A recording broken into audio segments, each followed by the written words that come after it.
Hello aspirants, स्वागत है आप सब लोगों का एग्जाम सेतु चैनल पे। हम अपने आर्टिकल की सीरीज में जानो संविधान की सीरीज में हम आर्टिकल नंबर 5 पे पहुंच गए हैं। आपको बता दूं मैं आर्टिकल नंबर 5 क्या कहता है। और अब हम पार्ट 2 ऑफ इंडियन कॉन्स्टिट्यूशन पे आ चुके हैं। Part second of Indian constitution मैंने आपको बताया था 22 पार्ट्स, उसके सब पार्ट्स मिला के टोटल 25 पार्ट्स हो जाते हैं। पार्ट 1 में हमने आर्टिकल 1 to 4 देखे हैं। पार्ट 2 के अंदर हम आर्टिकल 5 to 11 देखेंगे। पार्ट 2 किससे डील करता है? सिटीजनशिप से डील करता है। तो एक नया शब्द आप लोग सुन रहे हो, सिटीजन। सिटीजन कौन होते हैं? ठीक है, आप देखिए, सिटीजन वो होते हैं जिनको किसी भी देश में सारे पॉलिटिकल या सिविल राइट्स मिले हुए हैं। सारे पॉलिटिकल या सिविल राइट्स मिले हुए हैं, उसे उस देश का सिटीजन कहा जाएगा। और दूसरी तरफ कौन होते हैं? दूसरी तरफ होते हैं एलियन। एलियन हिंदी में कहेंगे इन्हें विदेशी, और सिटीजन्स को कहा जाएगा नागरिक। सिटीजन को कहा जाएगा नागरिक। और भाग 2 जो है वो नागरिकता से बिलोंग करता है, सिटीजनशिप से बिलोंग करता है। विदेशी लोग कौन होते हैं? जिनको सभी पॉलिटिकल या सिविल राइट नहीं मिले हुए। जिनको सभी पॉलिटिकल या सिविल राइट नहीं मिले हुए उन्हें हम एलियन कहते हैं, उन्हें हम विदेशी कहते हैं। विदेशी भी 2 तरीके के होते हैं। हमारे मित्र विदेशी, यानी कि जिसको हिंदी में मित्र विदेशी कह रहे हैं, अंग्रेजी में कहते हैं जिन्हें फ्रेंडली एलियन। और एक होते हैं दुश्मन विदेशी। दुश्मन विदेशी जिसे हम कहते हैं एनिमी एलियन। क्या कहा जाता है? Enemy alien. अब इन दोनों में क्या फर्क है? सारे अधिकार ना तो इन्हें मिले हुए ना तो इन्हें मिले हुए। लेकिन फ्रेंडली एलियन वो कहलाया जाएगा, ये मान लीजिए कोई ए पर्सन है, ये भारत का नागरिक है, ये भारत का सिटीजन है, भारत का नागरिक है, ठीक है। ये किसी बी देश के अंदर जाता है बी देश की नागरिकता लेने के लिए। अगर बी देश इसको नागरिकता दे दे तो वो हमारा मित्र विदेशी है, यानी कि फ्रेंडली अलायन है। फ्रेंडली अलायन कंट्री कौन होती है? ऐसे देश जो हमारे देश के लोगों को अपने देश में सिटीजनशिप दे देते हैं, ठीक है। एनिमी अलायन देश कौन से होते हैं? ऐसे देश जो हमारे देश के लोगों को अपने देश में सिटीजनशिप यानी कि नागरिकता नहीं देते हैं। तो सिटीजन कौन है? जिनको सभी पॉलिटिकल या सिविल राइट हो। विदेशी लोग कौन है? जिनको सभी पॉलिटिकल या सिविल राइट ना हो। फ्रेंडली एलियन कौन है? ऐसे देश जो भारत के लोगों को अपने देश में सिटीजनशिप दे देते हैं। एनिमी एलियन कौन होते हैं? ऐसे देश जो भारत के लोगों को अपने देश में सिटीजनशिप नहीं देते हैं, ठीक है। यहां तक आपको बातें समझ आ गई होगी। अब देखिए क्या होता है, हमारा संविधान 1949 में बनके तैयार हो गया था, और 1950 में हमारा पूरा कॉन्स्टिट्यूशन पूरे भारत के अंदर इंप्लीमेंट हो जाता है, यानी कि लागू हो जाता है पूरी तरीके से। 49 में हमारे देश में केवल 16 आर्टिकल्स ही लागू हुए थे, आधा लागू हुआ था। 26 जनवरी 1950 को पूरी तरीके से भारत का संविधान लागू हो गया था। अब जो संवैधानिक सभा थी हमारी, जो कॉन्स्टिट्यूशनल असेंबली थी, जो केवल संविधान को बनाने के लिए बैठी थी, उसका काम था संविधान बनाना और उसको लागू कर देना। जिस दिन ये काम हो गया तो कॉन्स्टिट्यूशनल असेंबली तो हट गई। अब भविष्य में जितने भी बच्चे पैदा होंगे या दूसरे देश के लोग जो भारत में आएंगे 1950 के बाद, उनको नागरिकता कैसे मिलेगी? ये सब बातें संविधान में पहले ही लिखी हुई है। तो जो हमारी नागरिकता है, जो हमारी सिटीजनशिप है, उसको 2 भागों में बांट दिया। किस तरीके से? एक तो वो भाग जो 1950 तक के लोगों को, जो 1950 तक के लोग हैं, मतलब कि 1950 तक जितने भी लोग हैं, और वो लोग अगर भारत की नागरिकता चाहते हैं, भारत की सिटीजनशिप चाहते हैं, उनको नागरिकता कैसे मिलेगी, वो बात लिखी हुई है संविधान में। और 1950 के बाद मान लो कोई व्यक्ति पैदा हुआ है, जैसे हम सब 1950 के बाद पैदा हुए हैं, जो भी मेरे मित्रगण मेरी ही उम्र के सुन रहे हैं मुझे, जो 1950 के बाद पैदा हुआ है, ठीक है, या 1950 के बाद भारत में आया है, उस देश के उन लोगों को, मतलब उन लोगों को नागरिकता किस तरीके से मिलेगी 1950 के बाद वालों को, तो वो बात भी संविधान में लिखी हुई है।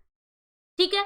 तो नागरिकता को यानी सिटीजनशिप को दो तरीके से तोड़ दिया। एक तो वो कि 1950 तक के लोगों को कैसे नागरिकता मिलेगी, जो 1950 तक भारत के अंदर हैं या कहीं और से आ रहे हैं या भारत में पैदा हुए हैं, मतलब कि पृथ्वी पे हैं और भारत की नागरिकता चाहते हैं, उनको मिलेगी कैसे, वो लिखे हुए हैं सारे रूल आर्टिकल 5 से लेके आर्टिकल 10 के अंदर। ठीक है।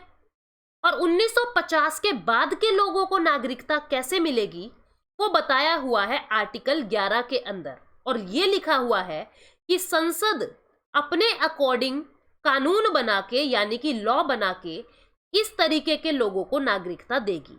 तो संसद ने कौन सा कानून बनाया भाई?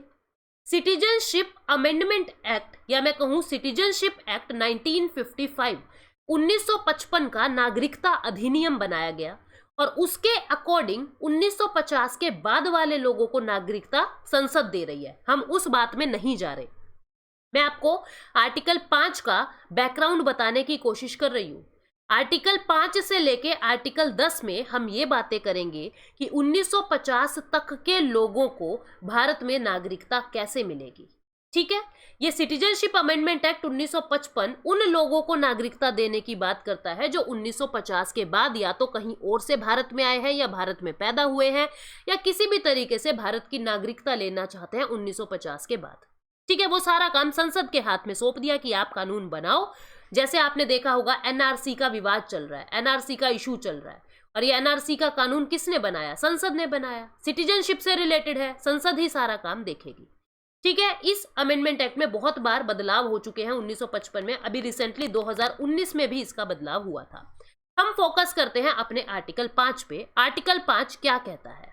बात कर रहा है ये 1950, 26 जनवरी 1950 तक की तिथि के अंदर जितने भी लोग भारत में हैं उनको नागरिकता कैसे मिलेगी। देखिए क्या कहता है। Constitution, at the commencement of this constitution, every person who has his domicile in the territory of India, वह व्यक्ति जिसके पास इंडिया का डोमिसाइल है, मतलब कि नागरिकता, भारत का नागरिक कौन होगा? जिसके पास इंडिया का डोमिसाइल है। ठीक है। इंडिया का डोमिसाइल यानी कि इंडिया के अंदर वो रह रहा है, इंडिया का कागज पत्र उसके पास है। Who was born in the territory of India, जो 26 जनवरी 1950 तक भारत के अंदर पैदा हुआ है, जो भारत के क्षेत्र में पैदा हो गया। ठीक है। या है यहाँ पे, या उनके माता पिता भारत के क्षेत्र में पैदा हुए हो। मान लीजिए कोई व्यक्ति है जो खुद कहीं और पैदा हुआ है, ठीक है, लेकिन उसके माता पिता भारत में पैदा हुए थे, या 1950 से पहले, मतलब कि ये जो संविधान है ये कब लागू हो रहा है, कब कमेंस हो रहा है, कब शुरू हो रहा है? ये 1950 में शुरू हो रहा है।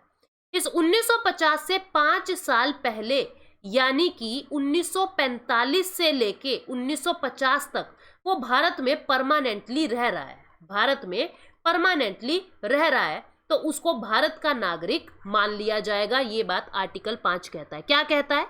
या तो उसका जन्म भारत के अंदर हुआ हो 26 जनवरी 1950 तक, या उसके पेरेंट्स का जन्म भारत में हुआ हो, उसका जन्म चाहे पाकिस्तान में हुआ हो 26 जनवरी 1950 से पहले, लेकिन उसके माँ बाप का जन्म जो है वो भारत के अंदर ही हुआ हो, या जिस दिन संविधान लागू हुआ है 26 जनवरी 1950, इससे 5 साल पहले लगातार भारत के अंदर रह रहा हो, तो उस व्यक्ति को भारत की नागरिकता मिल जाएगी, उसके भारत का डोमिसाइल मिल जाएगा, उसको भारत की नागरिकता मिल जाएगी, वो भारत का नागरिक कहलाया जाएगा।